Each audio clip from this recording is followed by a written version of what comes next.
Então, falando da questão dos serviços em altura, alguns supermercados não entendem a importância do bombeiro civil no local. Existiu aí num supermercado que parece ser o Açaí, né? Esses supermercados que as prateleiras são enormes, que eu acho até que isso não deveria funcionar dessa forma, até porque existem mercados há muitos anos, e por que só agora parece que foi permitido isso?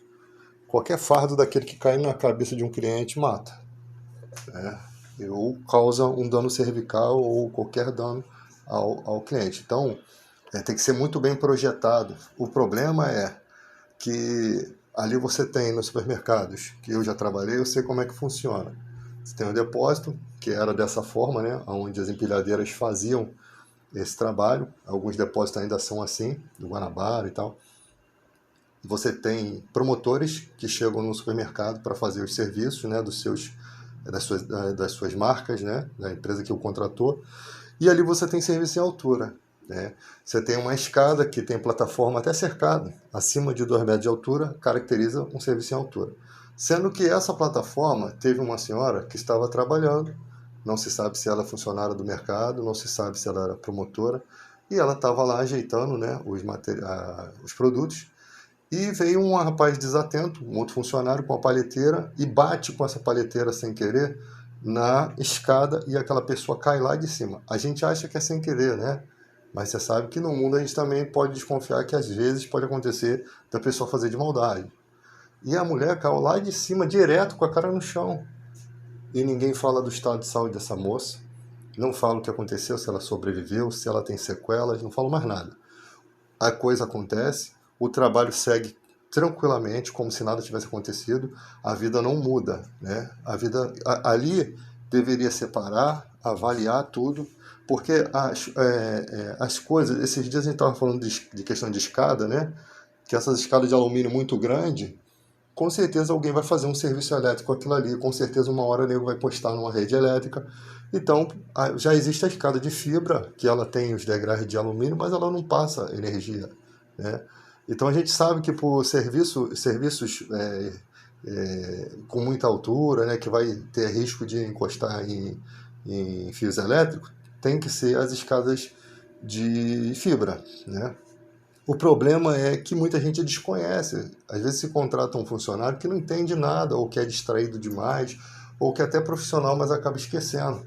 Então, a gente tem que fazer as coisas a base de idiotas, porque tem gente que realmente é super idiota, ele não consegue entender que aquela escada transmite energia, e a alumínio é um excelente condutor.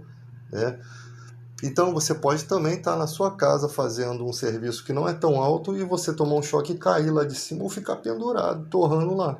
Então já deveriam ter feito tipos de escadas com isolamento, se ela é de alumínio, por que não cria-se um isolamento de borracha por fora, ou se proíbe de vez o uso dessas escadas de alumínio, porque a empresa de alumínio pode vender os degrauzinhos, que o degrau de alumínio não dá problema. Né? Agora a escada em si tinham que ser todas de fibra, porque a gente tem que fazer coisas que tragam segurança, porque a gente tem que visar o quê? Que uma hora alguém vai esquecer aquilo, uma hora alguém vai dar um vacilo, uma hora alguém vai estar num ambiente de trabalho que ele não conhece e sem querer vai encostar aquele um fio. E aí quantas vidas se perdem? Você não consegue nem socorrer uma pessoa que está sendo eletrocutada. Imagina, fio elétrico, você vai desligar a energia como? Então só vai ver aquela pessoa morrendo de forma trágica, terrível, né? Porque a energia elétrica passa por dentro, estoura todos os ossos, por isso que a pessoa fica pequena, que os ossos estouram por dentro, onde tem água, né? Vai secando, o cérebro é cozido e o corpo, a pele decai sobre os ossos estourados. Por isso que a pessoa fica pequena, começa a pegar fogo, né? A gordura do corpo já começa a causar a queima do organismo, né? Como se fosse uma gordura em chamas. Então, é uma coisa terrível, a gente tem que fazer alguma coisa para socorrer. Então, a necessidade do bombeiro civil, pô, se tivesse bombeiro civil ali, isolamento daquela área, se a pessoa está fazendo um serviço em altura, isolamento, acompanhamento do serviço, porque muita gente não entende, né? Se você sentar ali para conversar com o gestor, você vai saber que muitas vezes ele não sabe o que está acontecendo, ele não entende o funcionamento. O cara está fazendo um serviço de madrugada lá no mercado. Aí tá sozinho, tem uma equipe da limpeza que já fez seu trabalho, foi dormir, segurança tá distraído fazendo lá os seus bastão, né, o seu ponto, e o cara tá lá fazendo um serviço em altura, tá, uma pintura, seja o que for, ajeitando uma prateleira, consertando. Aí o cara tá lá, todo ancorado, direitinho. Pô, aparentemente ele tá tudo bem com ele tá ancorado, não vai cair. Só que aí o cara tá numa escada, a escada cai. A escada cai. A base da escada onde ele estava apoiando, aquela escada cai. Ou seja, ele estava ancorado, a escada por baixo dele caiu. Ele vai morrer de suspensão por inerte. Suspensão de inércia. Porque os cintos que ele tá, que está acoplado ao seu corpo, vai prender todas as articulações do corpo dele, ele não vai ter aonde apoiar o pé para poder dar aquele alívio no cinto, e o cara vai morrer ancorado, porque não tem um acompanhamento, porque não tem um profissional ali com ele pode sofrer um mal súbito, ele pode tomar uma descarga elétrica, se for em ambiente descampado, pode sofrer uma queda de raio sobre ele. Então existem vários riscos que quem não estuda isso não entende. Então, existe a necessidade de um bombeiro civil? Com certeza. O cara está ali fazendo serviço, tem que ter alguém ali observando. Para quê? O cara está tomando descarga elétrica. Quem vai correr no quadro de energia para desligar? Esses dias tinha eu falei sobre isso num vídeo, uma empresa de máquina de lavar industrial. E um idiota botou a criança lá dentro para brincar. E simplesmente a máquina fechou e entrou no modo automático. O desespero das pessoas que ninguém sabia desligar aquilo. Existem já, cara, botões de pânico, botões de emergência.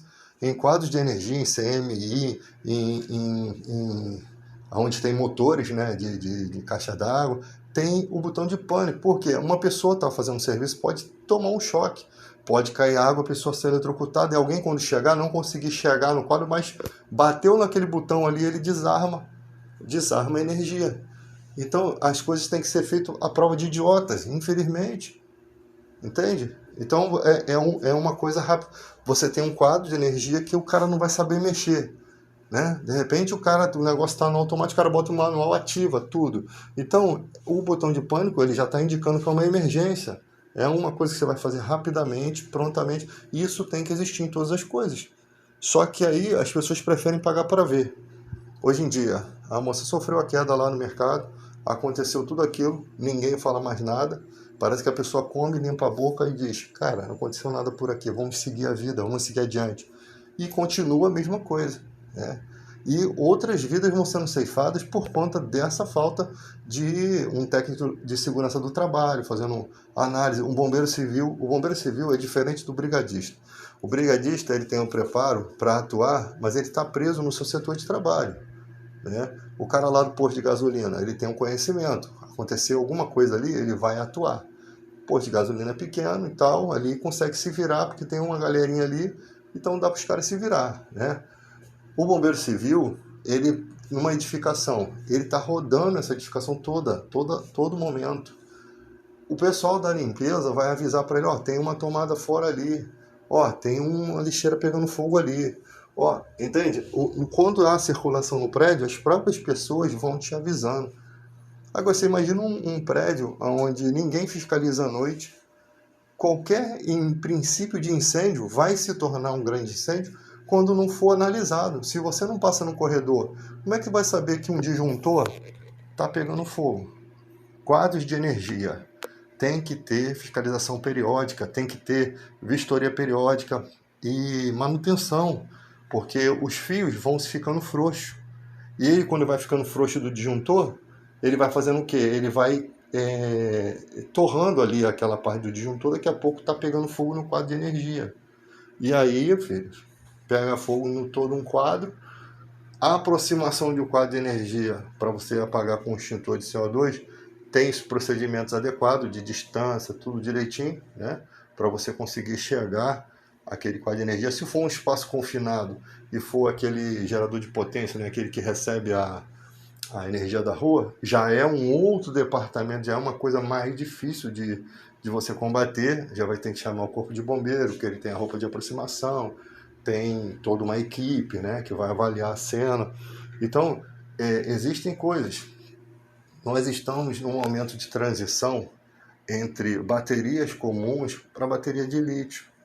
Nós estamos em um momento de transição para um elemento que queima em alta temperatura, que é um material pirofórico, que já não é um princípio de incêndio, que já é um incêndio, que tem combustão instantânea, né? Eu estou fazendo análises, né, de como poderia ajudar a criação de um armário, né, especial para que as pessoas não circulem com as baterias, porque a pessoa ela fica com medo de alguém roubar a bateria da sua moto e vender, né, ganhar um dinheiro, e se tornou isso aí um comércio aí fora. O que a pessoa faz? Tira a bateria e fica andando com essa bateria. Uma bomba relógio. Uma coisa que não pode ficar tombando, que não pode rachar, que não pode sofrer sobrecarga, não pode carregar em qualquer lugar, recarregar em qualquer lugar. Aí já vimos o que aconteceu no elevador no Japão, né? A gente já sabe o que pode acontecer. Essas coisas em rede de gás GNV, garagem, isso dá problema.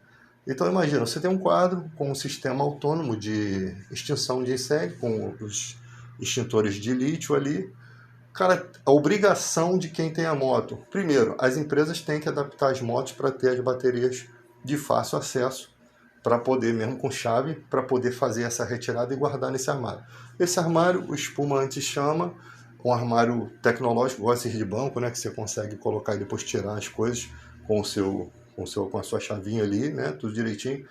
Evita que o cara leve essa bateria no elevador, mate outra pessoa dentro do elevador se acontecer, ou leve para o apartamento e coloque em risco toda a edificação. Se tiver instalação de gás então interno dos apartamentos, pior ainda, né? Então tem que se ter um projeto para quê? Para evitar, né, diminuir, para reduzir os riscos. Porque no momento que o cara se tornou um irresponsável de não ter colocado a bateria lá no lugar, né, e a segurança ou o bombeiro civil pode ir lá estar orientando, ó, você não botou a bateria lá. Você parou sua moto, a sua bateria não está lá. O armário está aberto, só tem lá 2 armários. Comunica para quê? Para a bateria estar lá guardadinha. Se acontecer alguma coisa, esse quadro está isolado, ele não está num lugar inadequado, né? Ele vai estar num lugar pronto para extinguir o incêndio daquela bateria, porque ela já é um incêndio. Ela atinge alta temperatura, é um material pirofórico.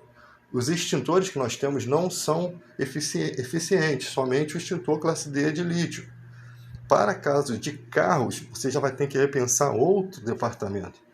Áreas diferentes, fora da rede GNV, né? Dentro de garagem, será que vai ser permitido? Porque um incêndio numa bateria de carro é muito pior. Tá? Quantidade de fumaça, espaço confinado, é uma bomba relógio. Tá? O sprinkler vai acionar e vai causar explosões, porque a água vai entrar em contato com material pirofórico, causa explosões, né? Então, até a chegada do bombeiro militar, muita coisa pode acontecer, tá? Então, o bombeiro civil sem roupa de aproximação vai fazer o quê? Vai morrer na fumaça? Então, tudo tem que ser calculado. Reação em cadeia. Você tem um carro elétrico que queima, irradia calor para um carro GNV, queima ali as partes do carro, causa um outro incêndio, vai para o de gasolina, vai para outro de bateria, como as motos de bateria também são tudo uma do lado da outra, queimou uma, vai queimar outra e assim por diante. E aí você vai ter um problema grave, né? Então nós temos que já calcular os riscos antes do acontecimento e tomar as medidas antes que elas venham acontecer. Porque é melhor você tomar as medidas do que você ver grandes tragédias aí, né? Então, pessoal, isso aqui são alertas. Eu ando conversando com muitas pessoas. Uma hora vai ter... eu não vi o Corpo de Bombeiro falar muito sobre isso. É necessário falar sobre isso, né? Estava fazendo um trabalho sobre a necessidade de materiais de auxílio para as pedras, né, na praia. Você tem ali as barraquinhas podiam ter ali colete salva-vidas, né? A barraquinha ali que colabora com o corpo de bombeiro tem os coletes salva-vidas, cordas, né? Para uma situação de emergência. Então, quando ocorre uma coisa, você já sabe que tem ali um colete salva-vidas que vai servir para quê? A pessoa caiu das pedras, joga o colete para ela, ela vai ter com que boiar. E aí ela tem mais uma chance, né? A pessoa que está se afogando, ela está ofegante, ela está fraca, ela não vai resistir muito tempo. Alguém consegue ali uma boia rápida, uma corda, entende? A gente tem, como sociedade, se autoajudar, né? E ali poderia também ser criado o bombeiro salva-vida civil, compostos por uma brigada de exímios nadadores, que são os locais, o cara que nasceu naquele lugar, né? Você imagina, eu vejo esses caras que entram nessas ondas enormes, eu falo, caraca, esses caras são muito brabo. Aí os outros falam assim, pô, fica botando a vida em risco. Mas o dia que acontecer um afogamento, você acha que quem vai ser o doido de entrar naquela água lá? É esses caras aí, eles que vão ser o doido. Então eles aprenderam a dominar aquilo e brincam com a natureza. Então tem que pegar esses talentos e aproveitar. Às vezes o cara não tem condição de passar para o bombeiro militar porque ele não tem uma capacidade ainda, né, de instrução para provas práticas, para provas teóricas.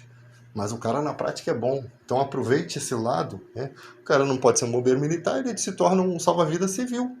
Qual é o problema? Vai salvar vidas, vai fazer uma colaboração com a sociedade muito boa, né? E às vezes salva até o salva até o salva-vida, né? Já aconteceu o cara lá de prancha salvar o bombeiro. E isso não é problema nenhum, não é vergonha nenhuma. Às vezes o cara tá cansado, né? Toda hora entrando no mar e tem hora que às vezes o cara não tá bem. E às vezes precisa de uma força, é um ajudando o outro, irmão. A vida é assim, não tem que ter vergonha de ser ajudado.